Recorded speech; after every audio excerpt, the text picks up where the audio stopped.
Hi, this is Mr. Eaton with video lesson for Year 9s, focusing on integer operations. Just a quick reminder to record some important information in the study notes section of your exercise book, and to stop the video when you need to make some notes, and also to complete some of the practice questions. Alright, let's get into it. Next, we're going to look at prime numbers, and prime numbers have only two factors, 1 and the number itself. And just a reminder that 1 is not a prime number, okay, so just remember that.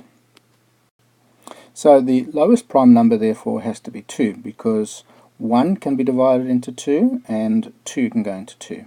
What about 3? Yep, well 3 would be a prime number, 1 and 3 can only go into 3, and remember there's no remainder when we do these. Okay. What about 4? Well, 1 can go into it, 2 can go into it, and obviously 4 can go into it. So now we've got 3 numbers over here that can be divided into it, but prime numbers only have 2 factors, 1 and the number itself. So is 4 a prime number? No, it is not. Okay. What about 5? Well, only 1 and 5 can go into 5 as the only 2 factors. Alright. That's an example of what prime numbers are. There are many more, and I'm sure you're going to discover them as we go through the lessons. Alright, so opposite to prime numbers are composite numbers, which have more than 2 factors. And we've already just found out that the number 4 has 1, 2, and 4 that can be divided into 4. Therefore, 4 is a composite number. 5, as you've discovered, wouldn't be. What about 6? Well, 1 can go into 6, 2 can go into 6, 3 can go into 6, and actually 6 can go into 6. Okay, so 6 is a composite number. What about 7? Well, only 1 and 7 can go into 7, therefore 7 is not a composite number. What about 8? Well, we've got 1, we've got 2, we've got 4, and we've got 8. So is 8 a composite number? Yes, it is. Alright, so 4, 6, and 8 are examples of composite numbers. And as I said previously, there are plenty more composite numbers, and you'll discover those during the lessons. The final thing we're going to look at today is called order of operations. And you may know it as BIM-DAS or BID-MAS. Okay, order of operations. BID-MAS, I'm going to go in that order. So BIM-DAS is brackets, indices, multiplication, division, addition, and subtraction. Just a quick refresher with brackets. Sometimes we get these little curly brackets, and sometimes we actually get big square brackets. Alright, just remember that you need to do the curly brackets first before you actually work out the bigger square brackets. And also within indices, we have the squared numbers, so for example 3 squared, so we have that squared number, that has to be worked out first, as does anything that is inside a square or a cubed root. Squared root or a cubed root needs to be worked out first as well, okay? That falls into the indices brackets. Alright, so a quick bit of revision for you. You should know BIM-DAS by now. There's a question for you to do.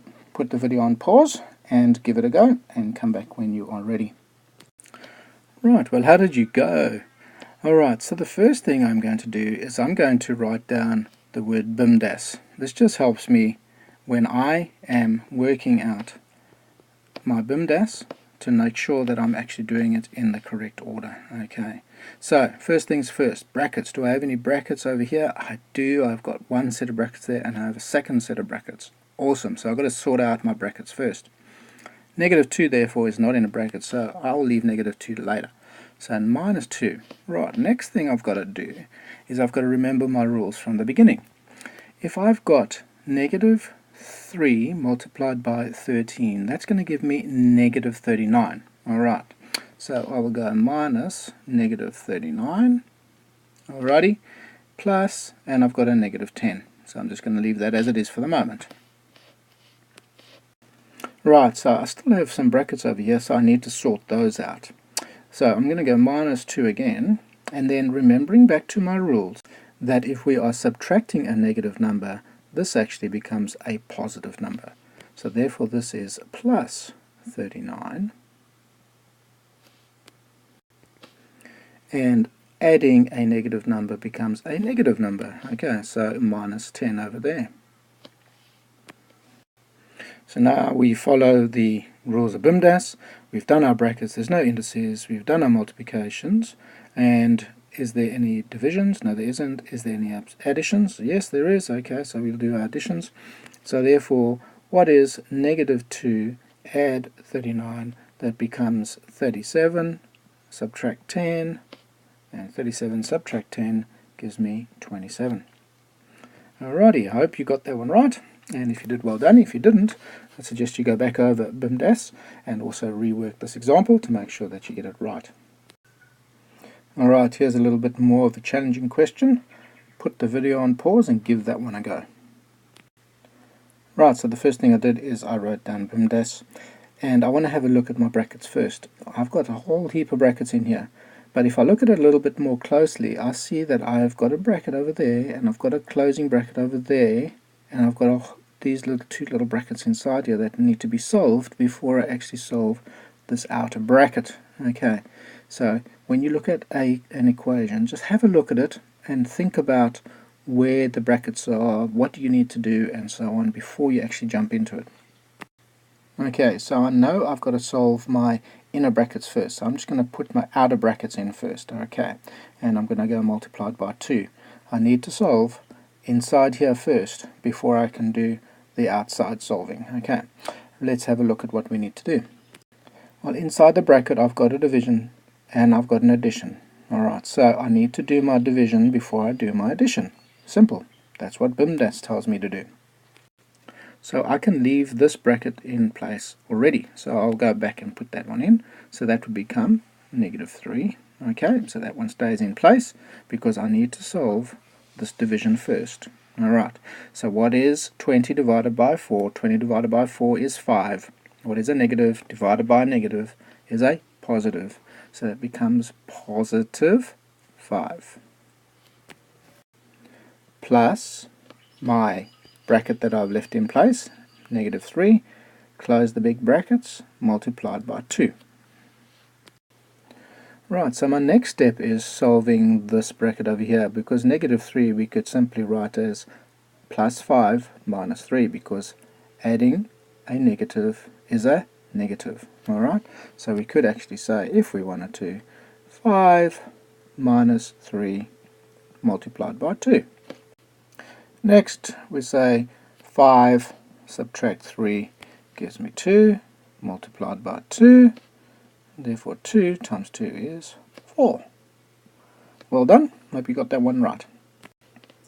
Alright, so here's your final example, or your final question. This one has cubed roots, okay, so be careful, you've got indices and you've got brackets, okay, so remember BIMDAS. Put the video on pause and come back when you're ready. Alright, so there we go, I've written down BIMDAS. Firstly, do I have brackets? Yes I do, I've got some brackets over there, so I need to solve that first.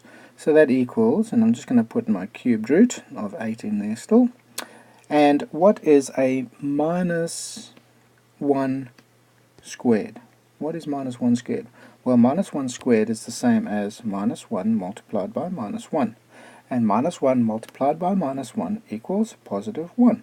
Okay, so I can say minus 1 plus 3 cubed.